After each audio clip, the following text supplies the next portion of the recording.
Welcome to LOA Today. I'm Walt Thiessen. With me today is longtime listener, poet laureate, and Taya Master Anne-Marie Young. This is your Daily Dose of Happy. We are so happy you decided to join us today. Now, Anne-Marie, as you know, among other things, I'm a musician who's kind of rediscovered my music over the last 5 years or so after my brother gave me a wonderful Christmas gift. And we've had, on occasion, Sam Page. He was on the show one time. He's a pianist, right? We've had occasional artistic things going on, but we haven't had one in a while. So we're kind of due, don't you think? Yeah, definitely. And I'm excited to hear more about this. Right, because our guest today, Devorah Brinckerhoff, is a professional artist who also offers a class, a modality that's surrounded by art. We're going to learn all about that. It's going to be kind of fun. So, Devorah, welcome to the program. And how are you doing out there in Oregon today? I'm doing well. Thanks for having me. Nice intro there. We're glad to have you. Yeah. And like we were chatting about before we got started, I did actually live for a year in the southern part of Oregon in Medford at a time when it was quite different from what it is right now. But it was an interesting experience to be out there. That was my breakaway from home experience. It was my first time moving away and living someplace significantly far away. I mean, I lived on the East Coast, and you actually lived on the East Coast as well, so you know what that's like, making that cross country move like that. Yeah, it's a big deal. It only lasted about a year. It didn't work out well, but it's like any experience. You pick up stuff along the way. But I remember it. I remember it quite well. Yeah. So anyway, tell us a little bit about your experience. I mean, because like I said, you lived in Vermont. You were telling us before. And then you ended up moving to the West Coast. I'm sure there's a story associated with that. And I also want to encourage you on a particular point. We love all the crash and burn stories. So if there's a crash and burn story built in, don't skip over that part, okay? There are so many. Well, how do I choose which crash and burn? Well, it's up to you. I mean, you get to pick the one whatever one's jumping out at you, that's the one to tell. So I actually lived in Europe before I came out west. So I had this fantasy of falling in love with an Italian man and living as an expat for the rest of my life. That did not happen. I ended up in Prague for just under a year. And it was at the time right after it opened, and they hated Americans and probably still do, but it was a tumultuous time for me in my own life. And there was a lot of crashing and burning that happened there. It brought me back home somewhat with my tail between my legs. And then I landed there for a short while and then lived with my brother and then came back home and then met my now husband, and we moved to Washington, D.C., and then Seattle, and then Utah, of all places, and then back out to the Pacific Northwest, which I have to say is just perfect for me because I love the rain. So, and I don't love 20 below. So it's really good. Yeah. Yeah. And that you just named the two things that are very, very different between Vermont and Portland, Oregon. No doubt about that. Yeah. I have never forgotten. I get attracted to it because I really love the snow, and Utah had a lot of snow when I was there. But shoveling the snow isn't so fun, or it is in its own little way, but it can really take 4 hours out of your morning. Easily. Yes. Easily. Yes. Easily. Yes, I know that one very well. And like you said, Portland doesn't really get a cold winter. I mean, it gets winter, but it's not like a New England winter. No, nothing like it. I'm not sure I could handle a New England winter anymore.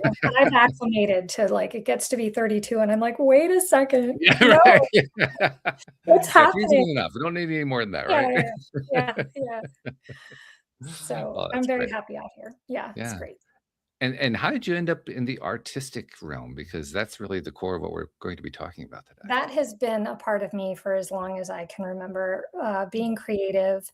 I mean, we're all creative. I know that people sort of balk at that, but I really challenge it when people say they're not. I think as children, as babies, we come in creative, and creativity is just play and exploration, and we know how to do it. It's an intrinsic part of who we are. We get trained away from it. It's easy to dismiss. We certainly devalue it in our culture. So I ended up like that was the only thing I could do. I'm a very dyslexic person. I had a terrible time learning how to read. I did not do well in school. Academically, though, later on, I discovered I have a mind in here to think about things deeply. So I went to art school and followed that path pretty straight and narrowly, got into galleries and was represented there for a long time.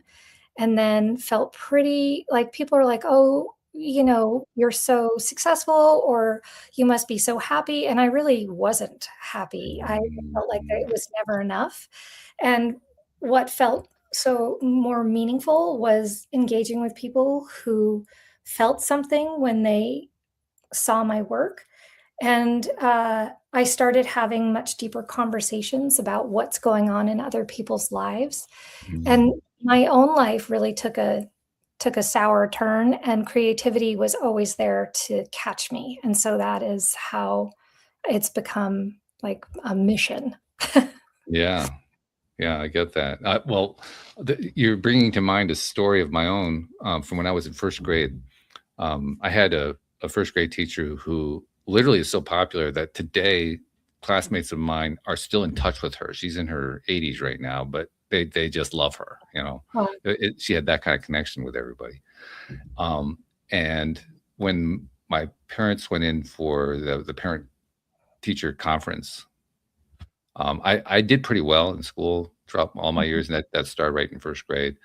And apparently, Spinzer wanted to balance out the report a little bit. So she told my mom that I would never be very creative. Oh, ouch. And the reason I mentioned that is my mom didn't tell me that right away. She told me that something like, I don't know, 6, 8, 10 years, something like that after it happened, because she didn't want to poison my mind with it. But I did a lot of very logic, left brain oriented stuff throughout school and after school. But I was also a musician, and I became a writer, and I started doing all these other creative things and enjoyed a lot of the ones that I was doing, still do today. And every time that I get into a new creative project, there's a little piece of me that says, Miss Spinzer, got that one wrong. Nice. And I'm so glad that your mother chose not to share that with you. Yeah. It's lovely. Yeah, that was a smart decision on her part. My mom was a pretty good person. She really was. But yeah, I always think about that whenever I think about creativity. And then I also think about like you're saying, there are a lot of ways that our culture represses creativity. We're actually in a stage right now. I'm kind of curious on what your take is going to be on this, but we're in a stage right now where creativity is coming out whether we want it to or not. It's almost like it's up against this massive resistance, and the resistance is saying, you can't come in anymore. And the creativity says, you want to bet? Totally. It's a very different vibe from when I was quite young. It's a very, very different feeling. Yeah, I think it's really that road from the head to the heart, really, that's happening, and that creativity is a very heart-based process, like experience, right? And so as we're finding confusion and dissatisfaction and lack of meaning and purpose, like we're asking the larger question, like there's got to be more. And that's I think that's creativity. And I think it's moving from the heart rather than, or learning how to keep them in sync with each other, coherent, mind and body, mind and heart. So yeah, that coherence is a big concept right there. I think people are using it a lot to heal now, because I remember there's always talking therapies, and I remember hearing about art therapy, but now there's music, there's dance, and there's just so much more creativity around healing, which I just think is wonderful. Yeah, a lot of tools in the toolbox. I hope that there's something for everyone. That's really there's certainly more choice. Yeah. And to be fair, I think it's also true that more and more people are incorporating creativity into their daily lives in ways that they never had before. I mean, Anne-Marie, I'm thinking, for instance, about some of the conversations you and I have had both on the show and off the show about what's going on with your career path. I mean, you're basically working in IT, but the level of left brain that you do is actually pretty minimal compared to the right brain. I mean, you're doing a lot of creative stuff working with the people that you work with. They're the left brain types, right? but you're Yes. almost like the balancing influence. Yeah, for sure. And I do a lot of like the mental health stuff and the equality stuff, and just try and bring a different kind of perspective and balance into things, because I'm way more creative. I used to, been writing since before I could walk. And it's sustained. It's always been my way. Yeah. I think more people are recognizing that. They may not call it creativity, but they're recognizing that side of their personhood. So, well, and I actually think it's really everywhere. Like, we just don't notice it. Making your cup of coffee in the morning is creative. When you make dinner out of what's in the fridge, it's creative. When you get dressed, that's creativity. If you're walking from point A to point B, you're moving through space. That's creativity. We just don't pay attention. And I think when we start paying attention to creativity, you will discover that it is absolutely everywhere, that our definition of creativity is very limited. Like, we just think it's the arts. It's everywhere. And when you tap into it, you're really expanding your own well-being and self-empowerment. Yeah. Well, one of the topics that comes up here on the show a lot, mainly because it was the way the show originally started. This show started 13 and a half years ago, when I was first learning about and exploring the law of attraction. So that's where the whole original concept came from. And that field of conversation includes ideas about, well, how do you manifest what you want to manifest into your life, and where are the blocks coming from, and all that kind of stuff. When you get more and more into what I like to call the LOA mindset, you're getting into the realm of creativity. That's literally what you're doing. You're breaking out of the restraints of the non-creative side of life, and you're tapping into your own connection to who you are, but also what you create and how you create. Because at the end of the day, as spiritual beings, we are primarily creators. We don't necessarily think of it that way, but I mean, part of my belief system is we created all of this. We created this entire life. We created this entire universe. We did it as not just individual. It's not like there was one individual. I am going to declare the universe. It wasn't like that. It was all of us working together in all of our human and non-human forms, creating this universe. And the creation is ongoing. So, I mean, I think we're now to the point where people are realizing creativity, like you said, it's not just the arts. It's like everything that we do is creative. And when I grew up in a very non-religious household, and anything spiritual was like not okay. And so to have spiritual language or even acknowledge spirituality took me a long time to feel comfortable doing. To use the word divinity felt like, really scary. And in the last 10 years or more, I've been much more comfortable just saying, like, this idea that we're evolving toward divinity. Like, I'm like, no, we are divinity evolving, right? So we're creating that known consciousness constantly, which, like what you're saying, is creativity. Like, consciousness and creativity are one and the same. Yeah, exactly. Yeah, in fact, if you try to separate them, that's where you get messed up. Exactly. And so I'm like, it's not that hard. Like, when people are like, yeah, I don't have a creative bone in my body, I'm like, somebody taught you that. And then you're like, everything is taught. And how do you like walk it back to your earliest memories of play? And that's your creative language. And so that's a good place to start. But, I just think that creativity it's a superpower, and we're born with it, and we don't use it, and we don't even know to use it. So that's my mission. Use it. No, that's a good mission. I like that. I mean, well, you're also, you work with people. You have let's talk about the soul portraits, because I think that's what I'm kind of aiming at right now. Explain to people what that is. So, like I was just sort of talking about, that everything is learned. So our identity is learned based on our early lived experience, right? And so we start piling in these ideas about who we are, and we don't know it. We just are sponges. And so, as for myself, I'll just use myself as a guinea pig. Like, at a very, very young age, I was convinced that I was just bad and going to hell. Even though I didn't go to church, I knew about hell and damnation and demons and all of that. It I'm does get out there. It sure does. It's like this felt energy in for generations, right? Like, So I didn't know what to do with that other than feel bad and feel scared. Like I was pretty Sure. scared. And so I was just like, well, I'm in trouble basically. Like, how am I going to live in this world thinking the way I think about myself? And so that just compounded, and I would start to make terrible decisions that reinforced the idea that I was bad. And I went down this sort of vicious cycle that just reinforced itself until I landed in Prague, where I was like, I don't want to be alive anymore. And it would be really nice just to leave this earth. And I sat there really, it was a freezing cold night. And I was dressed for summer essentially. And I was like, Oh, well, if I just lovely. smart, and if I just lean back, nature will take the rest for me.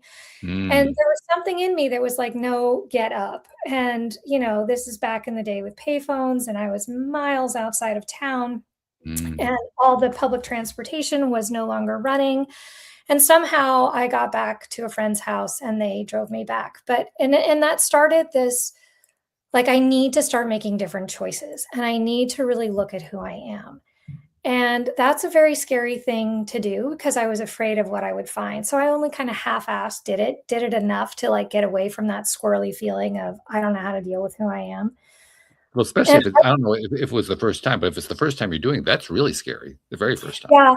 Yeah. I didn't know it was the first time I was doing it. I was asking the big questions and I really didn't have the answers. And my father has a PhD in philosophy and my mother's a biochemist and researcher. And so I had very, very academic, very intellectual parents, and I was very emotional. And so sort of oil and water. And so I didn't know how to approach those things, but I did slowly, and I did it through creating art. Like this was after art school. And the more stuff I made, the more I was releasing stuck energy in my body without really knowing it. And the more I did that, the better I felt. And the better I felt, the more I did it. And so there we are, we're turning that dial in the opposite direction. Right. Soul portraits came at another time in my life. I'd always used mixed media, but not exclusively. Like I was trained as an oil painter and a figurative oil painter at that. But I started adding personal materials into the background of my paintings. And I was like, yeah, that kind of hits a spot that I don't know how to speak about.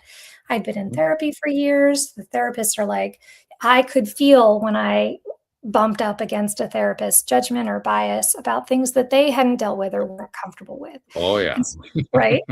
So I had a lot of shame and I didn't know how to tell the truth about what I had done in my life and the choices that I made. And so, and because I didn't feel like I could say it, I could put the written story down and I could rip it up and glue it onto a canvas. And 3 hours later, that felt like 5 minutes, I felt very different. I had deconstructed my story and I had reconstructed what I wanted it to be on canvas. I wrote over the top of it and then I painted over that. And it just was an invitation to who I wanted to step into and what I was ready to let go of, while still staying the bridge between who I had been and who I was becoming. And that's always now, right? You're always the bridge between your past and your future. And that's something to embrace. What I teach can get a little uncomfortable for people, but it's the anticipation of finding out something you don't want to find out about yourself, which is almost never the case. And in my own experience, I just found I was so scared. I was so scared of what I would find looking under the hood. And what I found was love. I just found this like teeny tiny ember of light and love. And I hate that coin, like everybody says, but that just popped out of my mouth. So a little cheesy, but There's nothing cheesy about it. It was such a relief. Like I was like, oh, wait a second. Like I'm not as bad as I thought I was. And I'm not as bad as everybody said I was. Like, I had been excommunicated from my family. I had been sued by my parents and my husband's parents. Like, there was all this evidence of my worthlessness. And so that's what I was ripping up. And I was doing it out of desperation. And I had no idea that under all of those layers was just peace and acceptance, and more than anything, self-forgiveness. And you can't teach that. And it's not about forgiving anybody else. It's not about like condoning harm. It's about really meeting yourself wherever you are and accepting who that is. So that's what soul portraits are. I didn't know what I was doing at the time, but now that's and Maria, I don't know if you're noticing what I'm noticing here, but when she was describing her process for doing a soul portrait, the first thing that came to my mind is she found a way to artistically journal. Yeah, that's exactly. Is that what you're getting? It was I just felt the flow. Yeah. It was all just flowing out, and it was all coming out, and whatever needed to come out was going onto that. I mean, it sounds exactly like journaling, but she was doing it with artwork. Yeah. Exactly the same thing. Yeah. I think it's a brilliant way of doing it. Absolutely brilliant. Well, I wasn't good at finding words. And so I let my materials speak for me. And in doing so, like, I witnessed all of those different versions of myself. So I could hold a letter from eons ago from an ex or whatever, or family, or a loving card from my mom that didn't track with being sued. Like, and you're holding all these things that you can't quite make sense of. And like you said, it's a visual representation of all those different layers that I didn't know how to find, let alone articulate. And this was how I did it. Wow. I think what I like about it as well, in the fact that you can write words and you can stick things, and then you can paint over it, and then you can stick stuff. It doesn't have to be seen. It's just out there, and it's in your picture. It's a bit like your life, isn't it? Nobody can see that everything that's been going on in your life, and that's individual to you, but it's out there. Well, it's out of your body, right? Like, all of those experiences, they get stuck in our body. And my body was so full of toxicity and limiting beliefs and false identity that I couldn't possibly step into who I wanted to step into or have the life I wanted to have without addressing all of the versions of myself that I had been. And so portrait after portrait after portrait was just peeling back those layers, but not as a way to shame and not as a way to relive it, but really to revisit, to acknowledge, to witness myself. And I was the only one who needed to know what was there. And it was so empowering. Like, it was just so empowering. And you don't need somebody else to understand. And that was huge for me, because I'd been searching my whole life for somebody to like see me, to understand me, so that then I could feel whole or loved. That's just a bunch of bullshit, right?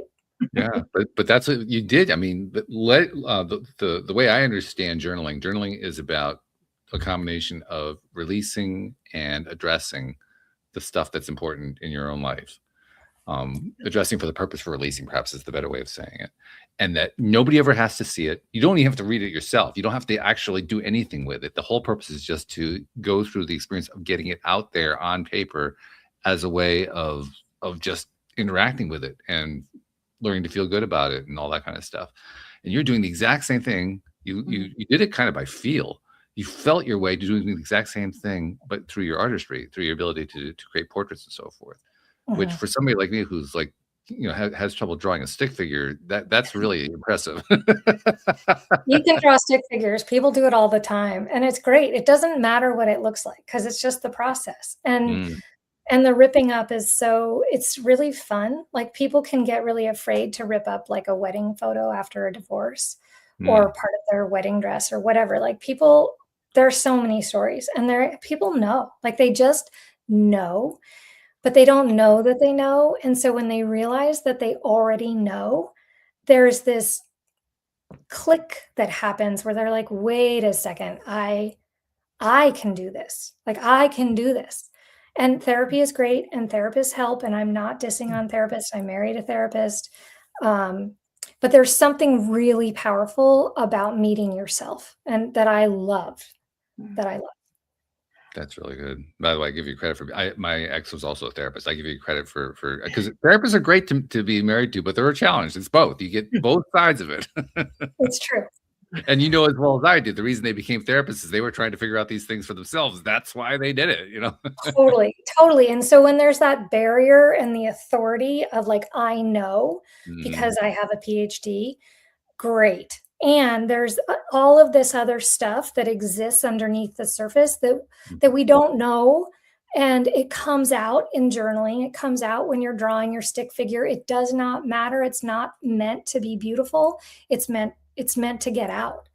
And so, yeah. And as my husband, who was very, very intellectual, he got super sick about 7 years ago and had to stop working. And it's been really interesting the way he's had to like, and he has seizures, and every time he has a seizure, his brain goes offline for like a week to 3 weeks. And then over time, he hasn't been able to rely on what he could rely on before so well.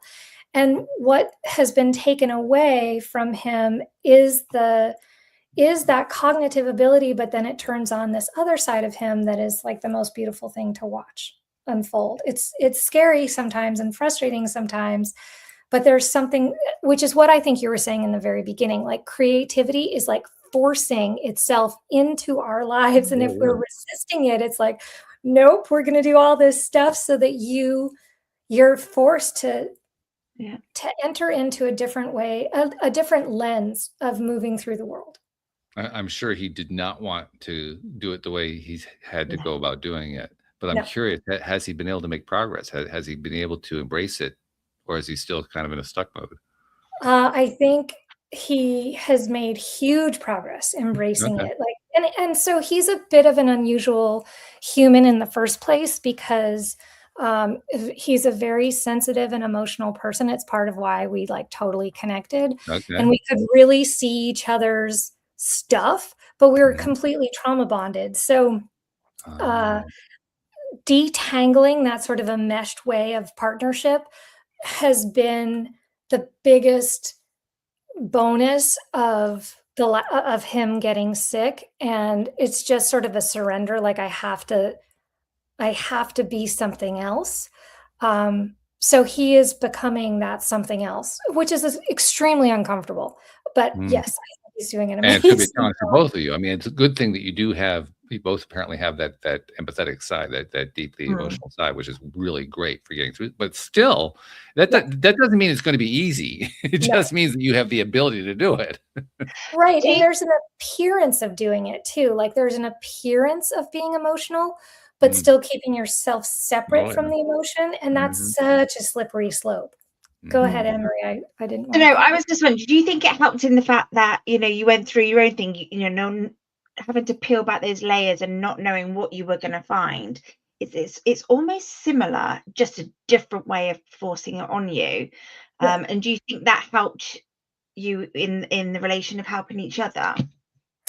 Yeah, I think we could see it. I mean, so 15 years or so ago, like when the shit really hit the fan, we had discovered that our children had been sexually abused. And I, at the same time, I didn't know that was my history until I got pregnant for the first time. And so I had just started unraveling my own history when my second child and son was acting really weird. And I was like, no. So I really resisted dealing with it. I had been moving through it myself.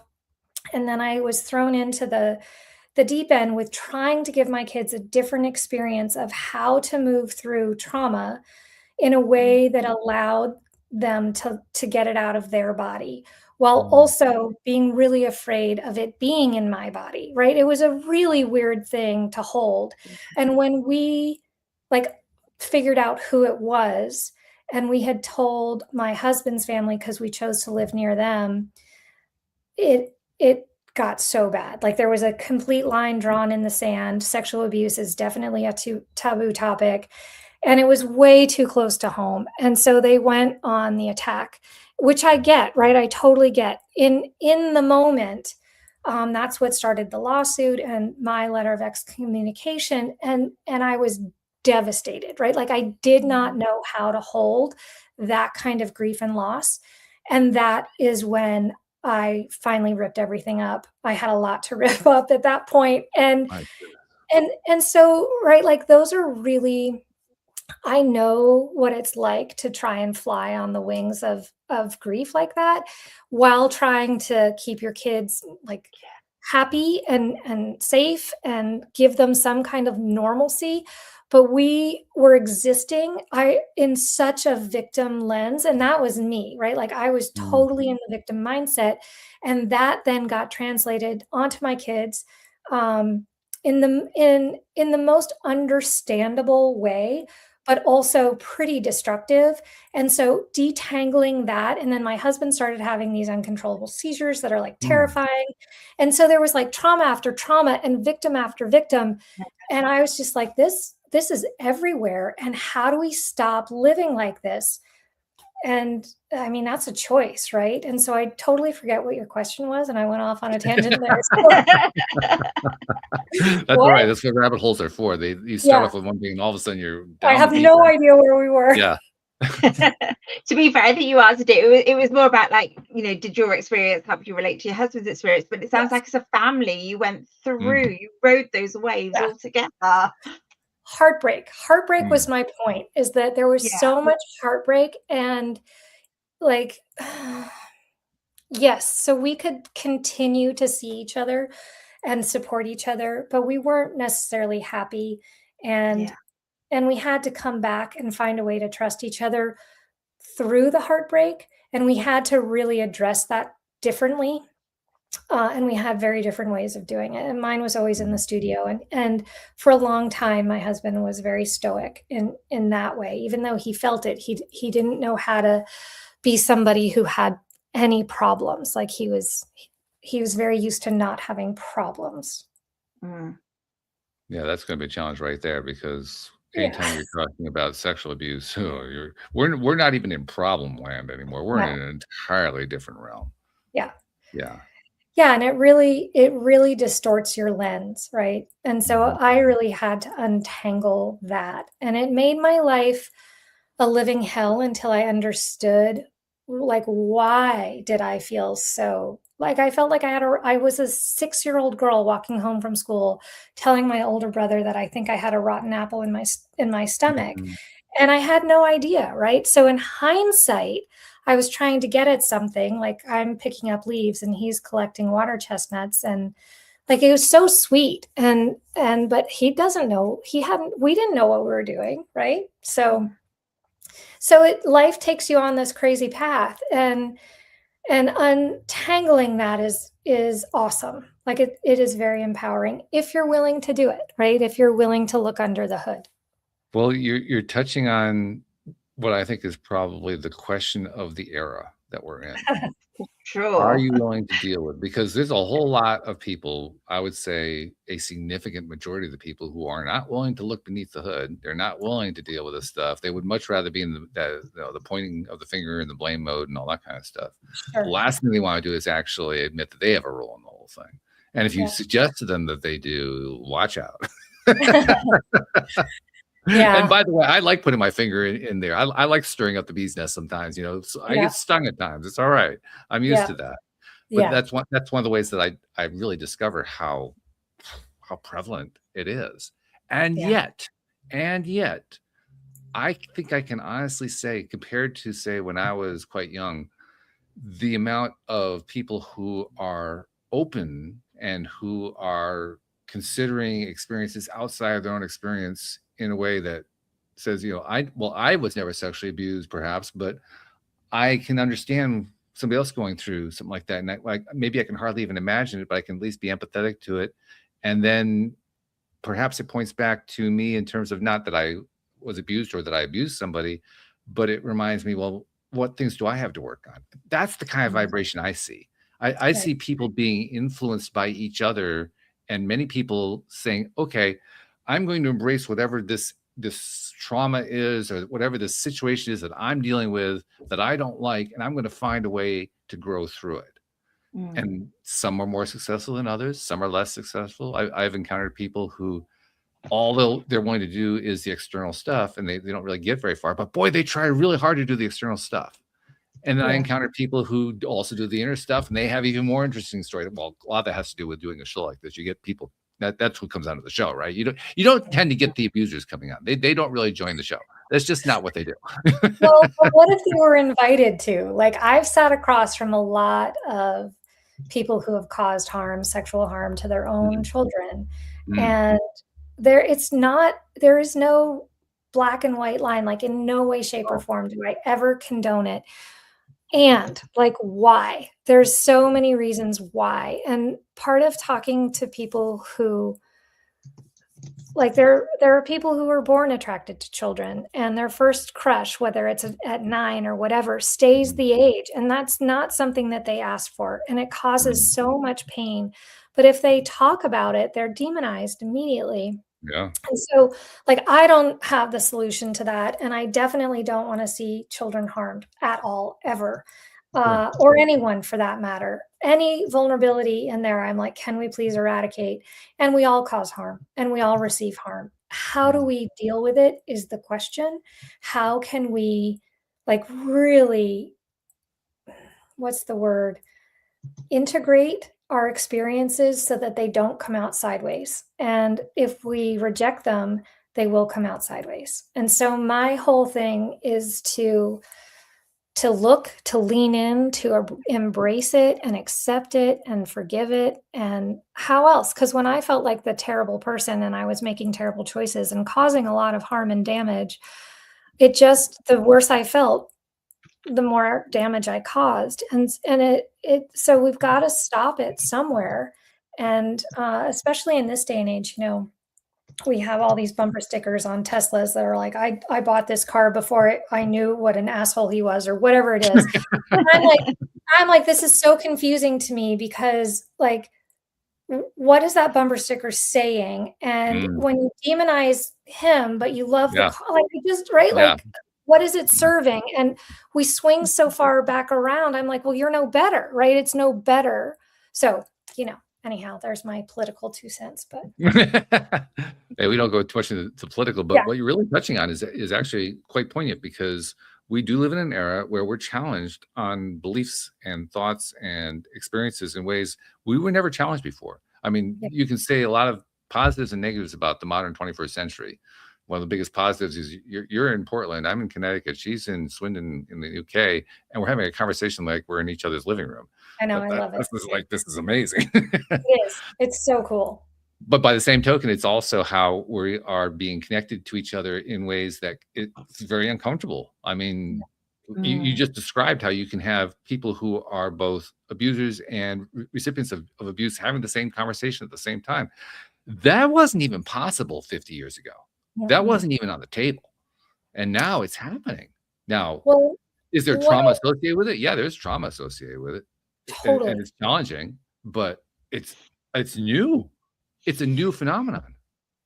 I think that's true. And I think that I've always, like, the thing that I get super excited about with what you're saying is that whether or not the conversation is happening, energetically, those two people, the abuser and the one who's abused, are tethered forever until there's an acknowledgement and hopefully an actual genuine apology for the harm caused, because it sets both people free. And so that energy is so much of what I talk about, because when you're writing a letter, the energy of the version of you who wrote the letter is in the letter, right? And so when you're addressing that version of yourself, you're witnessing it, and you're also dispersing it. You're making it more digestible when you rip it up. And so it's not about denying the energy. It's about being able to change your relationship to the energy of who you have been. And so, like, I had this crazy crush for 13 years. Like, it was absurd. And I held onto it without even knowing, and I ended up making a soul portrait for him, and it just dissolved whatever energy I had. Like, it was just gone. Wow. And I was like, "Whoa." I didn't even know that I was carrying it the way I was carrying it, but it's that energy. And, like, I don't know what he feels on his end. I don't think he was carrying the same kind of energy that I was around it, Sure. but but it releases both people. And I just think when we address that energy, when we really allow it to have a voice, it changes lives. What was that one of the first times that you tried this soul portrait thing that you developed? No, that was later No. on. Yeah, that was later on. I needed to work on myself, and so, Uh-huh. I had been creating soul portraits without knowing that they were soul portraits when I was in college. I just Oh, didn't know okay. what I was doing, and it was all the same thing. Yeah. So, it took me a long time to sort of clue into the power of my own creativity, and as I really started adding intention and awareness to it, I'm like, "Oh, wait a second. This is really powerful, and it can if it helped me, and I'm kind of stubborn, it can help a lot of people." And so therein Mm. lies the teaching and all of that stuff. What was it like when you first came to the conclusion that not only was the soul portrait thing a thing, but that you wanted to share it? What was Well, that like?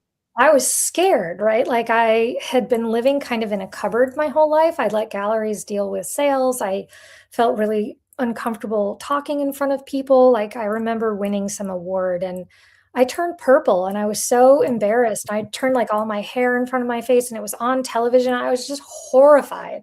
Wow. And so this idea of being behind the scenes was much more comfortable for me. And so I was very, very nervous all the Mhm. time and extremely uncomfortable. And I felt like an imposter and like, who am I to do this? And then I just people felt different, like they were having the experience that I was having, and that it changed the way the relationship that they had with themselves. Mhm. And if we're holding on to things that we don't even know that we're holding on to, when we start engaging with them, our bodies take over and something else happens. And that's your intuition and that's like your wisdom and it you can tap into the universe and I'm like, who wouldn't want to do that? So, like, yeah, it can be scary because you haven't done it before, but give it a try. And there's such a reward about knowing who you are, like really deeply underneath all the stories. Like, stories are great and we carry stories, and I don't bash stories. I love stories. I love my own Mhm. story. I love other people's stories. I love Mhm. telling stories. And we're not our stories. We're not our experiences. And this process really gives you a felt knowledge of that, that I think is really beneficial. And that benefit helped lead the carrot in front of me to say, like, yeah, I'm really scared, but I'm going to do this anyhow. Okay, then that makes sense. And one Mm. of the benefits that often gets talked about where journaling is concerned is that journaling, among other things, will lead a person to develop a better sense of self-love, self-care, self-compassion, all that kind of thing. And the obvious question is, does the soul portrait, does that do the same thing? Yeah. I mean, that's been my experience, is that people have fear going in and then they're like, "Oh, I wish I'd done this, 20 years ago after my Mhm. divorce or after that violent relationship," or like whatever it was. And yeah, it's very powerful. Mm. It's also Without not all that words. different. Say that again? I was just gonna say it's also not all that different from the kind of thing that happens with people who offer art therapy. Yeah. It's Art very therapy. similar. What you're describing, it's different, but it's similar.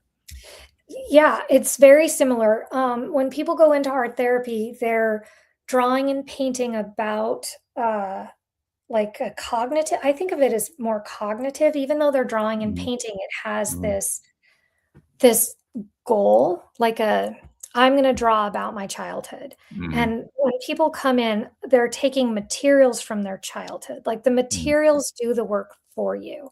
It's not it's not cognitive. Cognition or insights come later.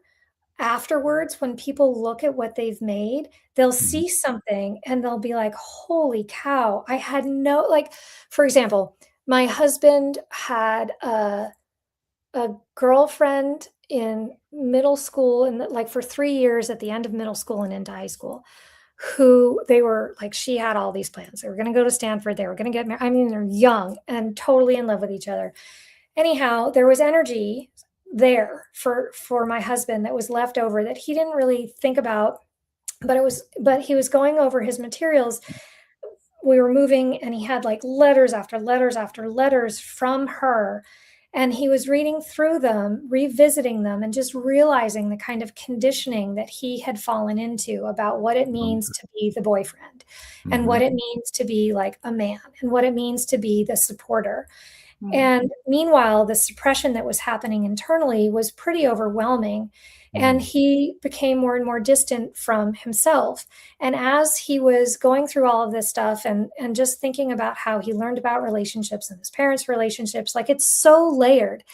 But in a very intuitive way, he had ripped up a photo of her and also ripped up a photo of himself. And they were next to each other. And without thinking, he put them on to make a one face. And so I think it was his eyes and hair and her lower mouth and neck, and you couldn't really tell who was who. And it was just this like crazy intuitive reflection of their ridiculous enmeshment and unhealthy relationship. And then he ripped up a brain and put it next to her head. And, 20 years later, she died of a brain related. Wow. And it was just, it all happened at this intuitive level. And he looked down at it and he was like, holy shit, right? Like he didn't plan on that, but in doing it, discovered things about himself that he never would have gotten to otherwise. And that's the thing that I like about the creative process, whether it's music or, drawing and what I'm teaching, mixed media, whatever, or planting a garden, like you're somewhere else. And there's something to it that I just think is so cool. That's so much bigger than us. Yeah. I don't think there are any listeners, current listeners anyway, of the program who will go down the path that I'm about to describe. But I know that there are some who are on that path, so I'll mention them anyway. There are going to be some people who are going to hear that and they're going to say, ooh, there's a great way I can influence somebody else. I'll draw a picture of them and I can influence their outcome. And I love the fact that you said he had no concept of that. That was just not part of the thought process at all, because that really has nothing to do with what you were describing. Yeah. No. And it released some stuck energy inside of him that just, again, there's like this freeing feeling. And if somebody goes in with the intention, like what are they, voodoo doll, like it's just going to come back to them, right? Like, right. If your intent is to control or manipulate someone else, like you will be controlled and manipulated. Like you're inviting it to yourself. That's all you're doing. So if that's what you end up doing, that's like, one of the ironic, there are people who do practice that. And I've actually talked to some, they talk about how it impacts them when they're doing this kind of stuff. Yeah. In fact, I had one on the show who she described herself as being in recovery from that. And that was literally the experience of, she realized pretty early on how every time that she was doing something like that, it was rebounding on her. And yet there was also an addictive quality to it because of that. Like you said, it was that belief that you can manipulate somebody else. There was both going on at the same time. And she ended up literally having to let go of that seeming power. It wasn't, I mean, in a sense, I guess you could call it a power, but it's also kind of a self-destructive power at the same time. Right. And she had to let go of that. And it was quite a journey for her. Good for her. That's cool. Yeah. I mean, it doesn't sound fun, but it does sound, I mean, it's how we learn, right? It's how we learn about the world and the universe. And well, none of the journeys we go on are fun, especially these crash and burn journeys. I have yet to have anybody though come onto the program who went through a crash and burn journey who said they wished that it never happened. Right. Everybody agrees that it was the best thing that ever happened. I remember the first time I experienced that was with my other co-host, Joel Elston. He was my 12th interview back in 2012. And he came onto the program and he talked about how he went through some absolute horrors, absolutely ridiculous horrors, and how it was the best thing that ever happened. And I remember the first time he described that to me, I'm sitting here saying, what the fuck are you talking about? Right? But over time, I've come to realize, my goodness, not only is it true, it's ubiquitous. It's everywhere. Literally, everybody going through these kinds of moments comes out the other side. They certainly don't want to go through it again. That everybody agrees. I never want to go through that again. But that's where we do our biggest learning. And so it becomes such a valuable experience, no matter how bad that trauma was. Yeah. It's astonishing. Totally agree. Yeah. It's neat. Yeah. Yeah. So the fact that you've been able to tie that into what you're calling a soul portrait, where'd the term come from, by the way?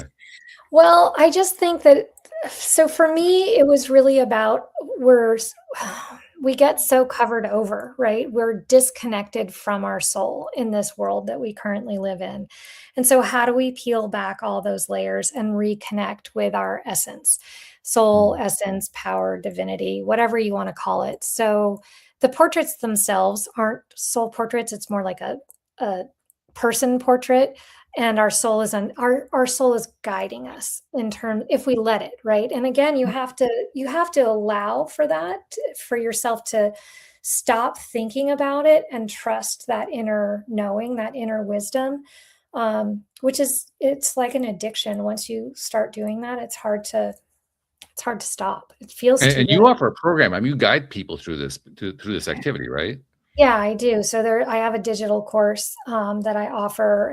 It's very accessible, and people, if they want more and they want to work directly with me, I do a lot of coaching on top of that. And I love actually working with artists too, who want to have a deeper relationship with the work that they make. So I love talking about people's paintings and their composition or whatever so for the visual stuff, mixed media, painting, drawing, I love geeking out about composition and negative space. I think it's really fun. That's cool. I love that. Emery, I wanted to ask you earlier, and I forgot about it. I mean, we've talked certainly about how both of us have done journaling. Have you ever tried anything similar to the soul portraits? I don't think I have, but I honestly, as you were talking, so many words kept coming into my head, and then you were saying this word, and I was like, yeah, I'm obviously like feeling this, because it just feels so freeing. And like you said, the word stuff a few times, and that was in my head. You know, like you say, people have held on to letters and photos, and we all hold on to this stuff, and actually it can feel like a heavy weight. So to me, it just felt so freeing to be able to rip it up, slap it on paper, put a picture next to it, cover it up, whatever you need to do. So yeah, just love. I haven't done it, but I really want to. Yeah, you should try it. Yeah, it sounds like we've got something that's on the bulletin board. Like, this is something to be tried at some future date. I would love to see it too. And I get people sometimes, they're like, can I text you while I'm doing it? I'm like, yes, of course you can. And so if questions come up and people just don't know how to let go, how do I rip? I'm like, well, give it a try. Like, you cannot mess it up. You can't mess it up. And even if you're like, oh, I didn't want to rip through that part of the letter, I'm like, then put it back together. I've had people sew paper. I've had people burn their portraits. Like, I've sewn paper, like, and it's just another layer. It's an expression of like the ways in which we're impacted by life. Like, I have scars all over my body and from surgeries and other like accidents, and I love every single one of them. And I'm like, there's a map of my lived experience. What a cool thing. And so when you make one of these, you're mapping your lived experience, and you get to decide how you're going to look at it. And to me, that's just, it's super powerful. Yeah. To me, it sounds so much fun. And I just think I'd still be there 13 hours later, just still doing it. I'd have RSI, my shoulders are killed. It just sounds so freeing. It is. Do it, Emery, and then show it to me. I'd love to see.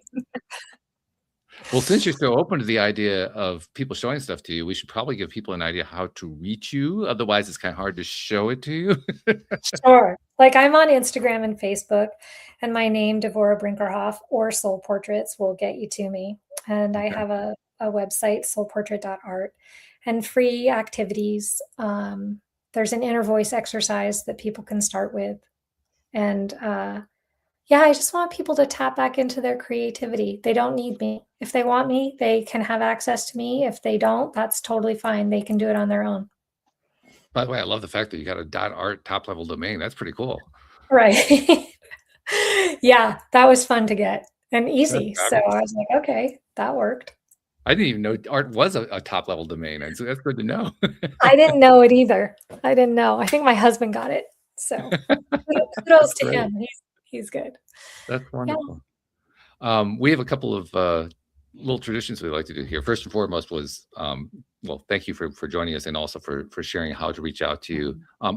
The digital program, I forgot to ask this. Let me divert to that for a second. Is that something that you do as a live thing? Is that something that's a pre-recorded thing? I mean, how does that work? So the course, the digital course is pre-recorded. And if people want more, they can book a session with me, or they can book a group. So you can get a bunch of you do people group as well. Yeah. So if people have all suffered, the loss of a child, or a miscarriage, or death by suicide, or divorce, or, or they are celebrating 50 years of marriage and they want to make one together. So it doesn't all actually makes some sense, because I can imagine anybody who's experiencing trying to do something creative like this, particularly if they're not used to being overtly creative, it can be intimidating. So to actually be able to do it live with somebody who can kind of guide you, I could see the value of that for somebody like that. That would be very valuable. It's really fun, and it keeps me humble, because I forget that people get uncomfortable with like crayons and glue, and anyone can do this. It is literally 3-year-old skills, right? If you can rip paper and smear glue around with your finger or a brush, you're good to go. Yeah, well, like you said, it's more about the letting go part, and that's the part that we adults struggle with, because we got all this baggage we've been carrying all these years that keeps getting higher and higher and higher with every year. So the older we are, the more is to let go. It's just the way it works. Yeah, it's true. It's true. Exactly. Well said. So it isn't so much that the 3-year-old skill, that part. Yeah, we know we got that part down. It's the other part. Can we do that part? Oh, yeah. Yeah, and yeah. And it feels really good. Once people get going, they're like, oh, this is great.